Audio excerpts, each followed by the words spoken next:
With Floyd Mayweather and Conor McGregor just days away from going at it after years of public biting and taunting, we've put together a punctual collection of 5 of the most unforgettable recent rivalries between football players.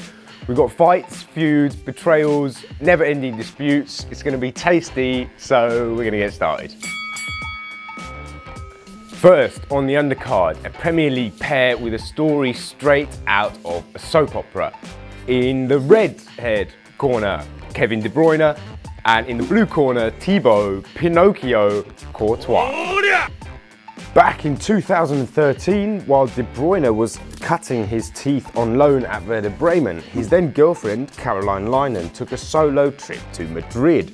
And who did she meet there but Courtois, himself on loan from Chelsea at Atletico. Courtois and Linen went a few rounds together, as revealed by De Bruyne in his no doubt riveting autobiography, Keep It Simple. She even went as far as to say that Courtois gave her something De Bruyne never had.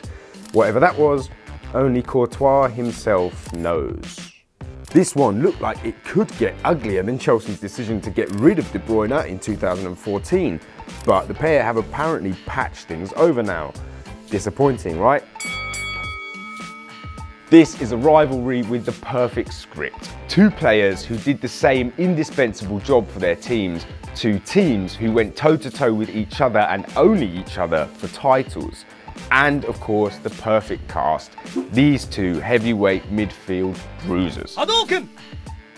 Roy Keane was a killer as much as a captain, a pit bull in centre mid with a sharp tongue and a sharper set of studs.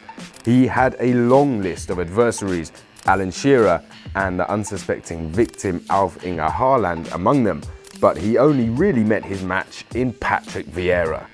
Arsenal's very own box-to-box beast, the Frenchman was every inch Keane's equal, a relentless runner, a ruthless tackler and an unyielding fighter. In the late 90s and early 2000s, with United and the Gunners jostling for the Premiership crown every season, this pair served up some vintage clashes. But it's the fact that both of these captains were as gifted and successful as they were tenacious and tough that made their rivalry such a brilliant drama. Nowadays, the game's moved on. They don't make them like this anymore, but this is a rivalry that will always have a place in football folklore. From the canvas to the corner, these next 2 characters prove that you don't need to crack shin pads or steal partners to fuel a footballing rivalry. It's mutual managerial disdain between Jose Mourinho and Arsene Wenger.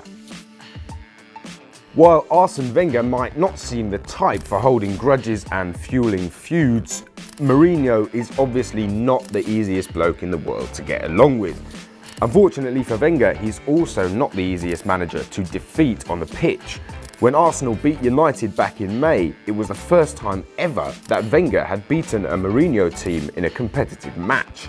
His frustration and his adversaries' gloating tone have fueled a couple of sideline skirmishes over the years, as well as a vicious war of words in the press.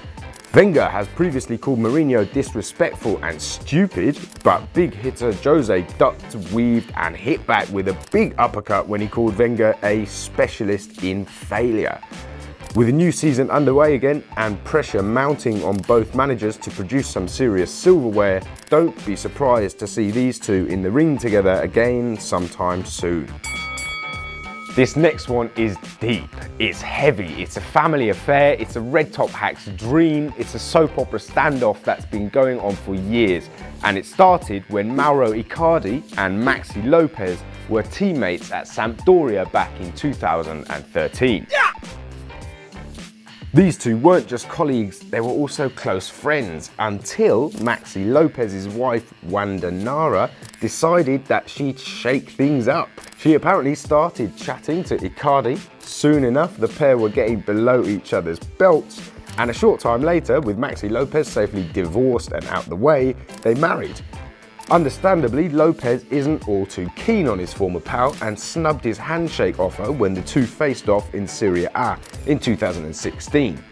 But here comes the worst bit. Lopez and Nara had 3 sons together, and creepy Uncle Mauro has gone and tattooed their names on his arm. On top of that, he keeps putting pictures of the kids on Instagram, only fueling Maxi Lopez's anger. But Big Maxi Lopez seems to have had the last laugh, with his allies and sympathisers in the Argentina national setup doing their best to keep the baby snatcher Accardi at bay and not letting him anywhere near the squad, despite the fact that he's scoring for fun in Serie A. Safe to say, there's no love lost between these two. Now, ladies and gentlemen, it's time for the main event, Messi versus Ronaldo.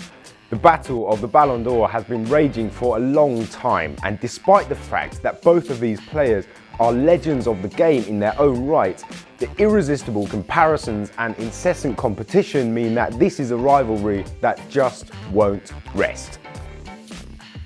As is the case with McGregor and Mayweather, there's a media machine behind this duel that's always doing what it can to hype up the contest.